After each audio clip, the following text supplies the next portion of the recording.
लगातार बारिश को लेकर जो स्थिति बनी हुई है उस पर अपडेट हम आप तक पहुंचा रहे हैं। पहाड़ों से लेकर इस समय मैदानी इलाकों तक बेहिसाब बारिश ने मुसीबतें बढ़ा दी हैं। उत्तराखंड, हिमाचल प्रदेश के ऊंचाई वाले इलाकों में बारिश से निचले इलाकों में सैलाब आ गया है। बरसाती नाले इस समय उफान पर हैं और इसी बीच मौसम विभाग ने दिल्ली एनसीआर से लेकर उत्तराखंड और हिमाचल तक बारिश से फिलहाल राहत नहीं मिलने की संभावना जताई है। तो साफ तौर पर अगले कुछ दिन इसी तरीके के बारिश के हालात बने रहेंगे देश भर में और साफ तौर पर उत्तर भारत में इस समय लगातार मॉनसून की स्थिति नजर आ रही है। बात करें उत्तराखंड की, हिमाचल प्रदेश की, तो यहां पर स्थिति भयंकर है, जहां पर बारिश के सामने, आफत की इस बारिश के सामने कई तरीके की संवेदनशील स्थितियां भी बनती हुई नजर आ रही हैं।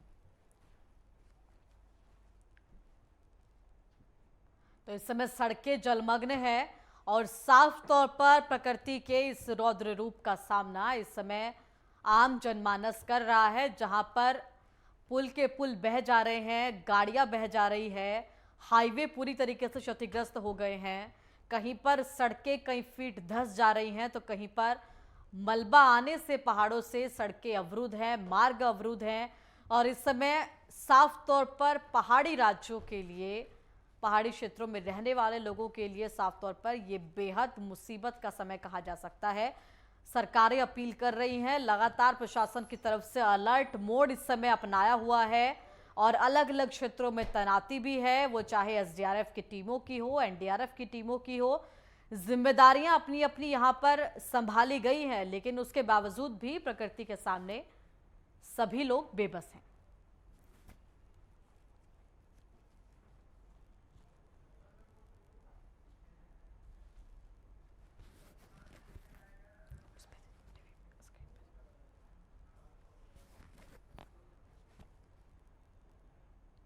और इस समय ज्यादा जानकारी के साथ हमारे संवाददाता हमारे साथ जुड़ गए हैं। इस समय हमारे साथ अजहर हुसैन हैं, जम्मू कश्मीर से हमें जानकारी देंगे और इसी के साथ राजधानी दिल्ली से भी हमारे साथ यूनुस खान जुड़ गए हैं। तो यूनुस, फिलहाल अगर दिल्ली की बात करें, दिल्ली एनसीआर क्षेत्र की बात करें, आसपास के क्षेत्रों की बात करें, क्या स्थिति दिखाई दे रही है, तस्वीरें क्या कुछ सामने आ रही है? क्योंकि साफ तौर पर जो स्थिति है वो शब्दों में बयां नहीं हो सकती, क्योंकि जहां पर सड़कें जलमग्न हैं और आम जो लोग हैं वो अपने ऑफिस और दैनिक कार्यों के लिए भी आ जा नहीं पा रहे हैं। मैं आपको बताना चाहूंगा, दिल्ली में 72 घंटे का समय हो चुका है, बारिश रुक रुक के हो रही है और पूरी दिल्ली जल भराव की स्थिति में है। वहीं दिल्ली के मुख्यमंत्री अरविंद केजरीवाल ने पीडब्ल्यूडी, एमसीडी के सभी आला अधिकारियों को बुला के एक बैठक की है, जिस बैठक में कड़े निर्देश दिए गए हैं, जिसमें साफ तौर पे कहा गया है दिल्ली में भी जिस कोने में भी जल भराव की स्थिति हो रही है उससे कैसे निपटा जाए, जल्द से जल्द उसकी तैयारी की जाए। क्योंकि अभी जिस तरह से बरसात शुरू ही हुई है, महज 72 घंटे में ही सभी एजेंसियों की पोल खुल गई है। और अगर बात की जाए जिस तरह से अभी बाढ़ की स्थिति पर भी गौर की जाए तो हथनीकुंड बैराज से जिस तरह से पानी छोड़ा जा रहा है वो दिल्ली में महज 72 घंटे के अंदर दिल्ली में वो पानी आ जाएगा। तो कहीं ना कहीं दिल्ली के अंदर जो बाढ़ की स्थिति भी है वो खतरे के निशान से ऊपर बह रही है। बिल्कुल, और यही जो स्थिति है वो साफ तौर पर खतरे की ओर लगातार बढ़ भी रही है। अजहर, अगर जम्मू कश्मीर की बात करें तो वहां पर क्या स्थिति आप देख पा रहे हैं? पहाड़ी क्षेत्रों में क्या स्थिति है? लैंडस्लाइड को लेकर हाईवे पूरी तरीके से कई जगह से बाधित जम्मू कश्मीर में भी देखे गए हैं। फिलहाल क्या तस्वीरें आप देख पा रहे हैं? देखिए विशाखा, अगर हम पूरे जम्मू कश्मीर की बात करें, पर्टिकुलरली घाटी की बात करें, जिस तरीके से कई रोज में लगातार जो बारिशें हो रही थी, कहीं ना कहीं आज सुबह जो है यहाँ के लोगों ने राहत की सांस ली कि जी कल दिन के हवाले से बात करूं, जिस तरीके से लगातार जो मौसम की खराबी की वजह से जो NH-44 जो श्रीनगर जम्मू राजमार्ग है वो भी यातायात के लिए बंद था। हालांकि बीकन एहलकार इंतजामिया उसको क्लियर करने में लगे हुए हैं और देर रात तक जो है उसको क्लियर किया गया। और इसी तरीके से दूसरी जानिब जो है यहाँ पे बाबा अमरनाथ यात्रा भी चल रही थी और श्रद्धालु की काफी संख्या की तादाद में आमर पड़े हैं। और इसी संख्या के पेश नजर जो कुछ एक श्रद्धालु जो बेस कैंप में जिनका पवेलियन है, हालांकि कल दोपहर के बाद में जो अमरनाथ यात्रा जिसको सस्पेंड किया गया था उसको फिर से रिज्यूम किया गया। इसी तरीके से कई एक यात्री को भी रेस्क्यू किया गया। कल ही हमने देखा काजीकुंड के हुजूरी इलाके में तकरीबन 200 के करीब जो यात्री थे उनको राष्ट्रीय राइफल्स के द्वारा, सेना के द्वारा उनको वहां से रेस्क्यू किया गया और उनको वहां पे जो है बिल्कुल वहां से रेस्क्यू करके बिल्कुल जो रोड था, जिस रोड की हम बात करेंगे नेशनल हाईवे 44, वो कम्प्लीटली बंद था और उनको वहां से शिफ्ट करके कैंप में लाया गया और उनको वहां पे रेस्क्यू किया गया। इसी तरीके से अगर हम पूरे इलाके की घाटी की बात करें, चाहे साउथ कश्मीर, नॉर्थ कश्मीर, जितनी बारिश हुई है और उसके पेश नजर मेन श्रीनगर के ड्रेनेज सिस्टम जो है काफी नाकारा हुई और पूरा जो जल जीवन जो है काफी अस्त व्यस्त हुआ है और मेन सिटी में अभी जो ड्रेनेज का पानी है वो अमर पड़ा और उसके पेश नजर जिला इंतजामिया है और जो बाकी इंतजामिया है उन्होंने हालांकि इस हवाले से पहले ही जो कंट्रोल तैनात किए गए थे, तो इसके पेश नजर काफी सारे जो रेस्क्यू ऑपरेशन है वो भी चलाए गए और इस दौरान जो ये मौसम खराबी के दौरान से पूरी जम्मू कश्मीर में चार जाने जो है वो भी चली गई, जिसमें 2 जो फौजी जवान है जो जिनका ताल्लुक जो पूछ से थे, वो कैंप में वो अपनी जो ड्यूटी है वो तैनात थे। अचानक से तो बादल फटा, उस पानी में वो गरक्याब हो गए। हालांकि उनकी जो शव है वो हासिल किए गए हैं। इसी तरीके से डोडा में भी एक लैंडस्लाइड हुआ, लैंडस्लाइड के पेश नजर जो लैंडस्लाइड एक जो है बस के ऊपर, एक चालक के ऊपर हुआ और वहां पे जो मकामी थे। ठीक है अजहर, यानी कि साफ तौर पर सुरक्षा को लेकर जो मोर्चा संभाले हुए हैं उनके लिए भी ये बेहद चुनौतीपूर्ण समय है और कहीं ना कहीं प्राकृतिक आपदाओं को लेकर वहां पर भी खतरा बना हुआ है। इस समय हमारे साथ उत्तराखंड के बागेश्वर से संवाददाता मनोज कुमार जुड़ गए हैं, उनका रुख करते हैं। मनोज, क्या कुछ तस्वीरें आप बागेश्वर में देख पा रहे हैं, क्योंकि पहाड़ी जिले इस समय अलर्ट मोड पर है आगामी कुछ दिनों के लिए भी बारिश को लेकर?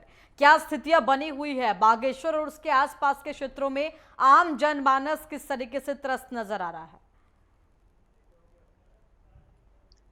जी, मैं बताना चाहूंगा, लगातार अलर्ट बरसात के लिए किया गया है। जिस तरीके से यहाँ पर को लगातार बारिश के लिए अलर्ट किया गया है, उस तरीके आज लगातार बारिश हो रही थी, लेकिन आज कुछ कारण ऐसे रहे कि बारिश नहीं हुई है। लेकिन अलर्ट जारी की वजह से बहुत लोग बड़े सहमे डरे हुए हैं, लेकिन लोगों का घरों से निकलना थोड़ा मुश्किल हो रहा है। जी, मैं बताना चाहूंगा कि 2-3 दिन लगातार स्कूल भी बारिश की वजह से बंद किए गए हैं, जिस कारण से लोग नहीं जा पा रहे स्कूल वो। और कुछ रोडें यहाँ बारिश की वजह से लगातार बंद पड़े हैं, जिनको खोलने का प्रयास लगातार आपदा विभाग द्वारा किया जा रहा है। जी, कुछ रोडों को खोलने का प्रयास लगातार किया जा रहा है, लेकिन आवाजाही लगातार रोडों से बंद पड़ी हुई है।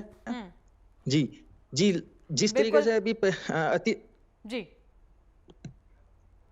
मनोज, यानी कि बिल्कुल साफ तौर पर जो तस्वीरें हैं वो हर जगह से यही सामने आ रही हैं कि लगातार बिना रुके जो कुछ घंटों से बारिश हो रही है वो पहाड़ी क्षेत्रों के लिए कई तरीके की मुसीबतों को भी आमंत्रण दे रही है। वो चाहे पहाड़ी रास्ते हैं या तमाम तरीके की भूस्खलन को लेकर जो घटनाएं हैं वो भी सामने आ रही है। मनोज जी, इस तरीके का अभी कोई जिले में ऐसी कोई घटना नहीं हुई है, लेकिन जिस तरीके से लगातार बारिश हो रही है, आने वाले दिनों में इस तरीके से लगातार घटनाएं देखने को सामने आती हैं और पुलिस और प्रशासन द्वारा लगातार यहाँ पर को अलर्ट जारी किया गया है। जिस तरीके से अभी पुलिस द्वारा भी लगातार लोगों को जागरूक करने के लिए कि पुलिस लगातार काम कर रही है और नदी का जल स्तर लगातार बढ़ रहा है, तो जल पुलिस भी प्रशासन द्वारा यहाँ पर सरयू बगड़ के आसपास में लगातार जल पुलिस का भी तैनाती यहाँ पर को की गई है और पुलिस प्रशासन द्वारा लगातार भी लोगों को जागरूक करने का आजकल काम किया जा रहा है। जो नदी नालों की तरफ से जाने के लिए उनको मनाही बिल्कुल बरती जा रही है और लोग अलर्ट भी इस तरीके से हैं कि लोग बहुत नदी किनारे जाने से भी डर भी रहे हैं, पर सहमे हुए भी हैं। और जिस तरीके से अति संवेदनशील क्षेत्र में कपकोट जो अति संवेदनशील क्षेत्र आता है, वहां पर को लगातार आपदा की हमेशा ही घटनाएं आती हैं और पहली बार एनडीआरएफ की टीम भी बागेश्वर में अति संवेदनशील क्षेत्र देखते हुए यहाँ पर को पहली बार एनडीआरएफ की टीम भी यहाँ पर ठीक है मनोज, उनको तैयार किया गया है। इस समय उत्तराखंड हिमाचल प्रदेश के अंदर जो स्थिति बनी है वो तो हम दर्शकों तक पहुंचा ही रहे हैं।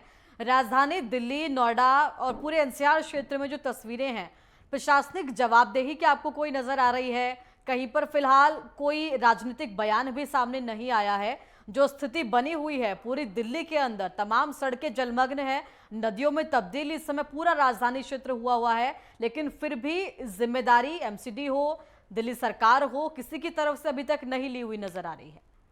देखिए, मैं आपको बताना चाहूंगा, जो दिल्ली के मुख्यमंत्री अरविंद केजरीवाल ने जो 24 घंटे जो पहले बारिश हुई थी, उसी के बाद उन्होंने एक अहम बैठक बुलाई। आज उन्होंने एक बैठक बुला के जिसमें पीडब्ल्यूडी और एमटीडी के सभी अधिकारी मौजूद थे, जिसमें उन्होंने साफ कह दिया है कि चाहे मेरा मंत्री हो चाहे मेरा अधिकारी हो, मुझे जो भी पानी की समस्या है, जो भी रोड पे जो ब्लॉकेज हो रही है, उसको जल्द से जल्द क्लियर किया जाए। वहीं जो हमारी पीडब्ल्यूडी मिनिस्टर है आतिशी, उन्हें संकेत दे दिए कि वो खुद रोड पे निकल गई हैं और उन्होंने साफ तौर पे कहा है कि जो दिल्ली में जो भी जल भराव की समस्या है उसे जल्द से जल्द निपटा जाएगा। और वहीं दिल्ली के लिए एक बड़ी सरदर्द बनता जा रहा है। चलिए जो ठीक बाढ़ है, ये की स्थिति निर्देश जो हैं वो कब तक धरातल पर उतरे हुए नजर आते हैं, ये भी देखना होगा। फिलहाल आप दोनों का बहुत बहुत धन्यवाद तमाम जानकारी दर्शकों तक पहुंचाने के लिए।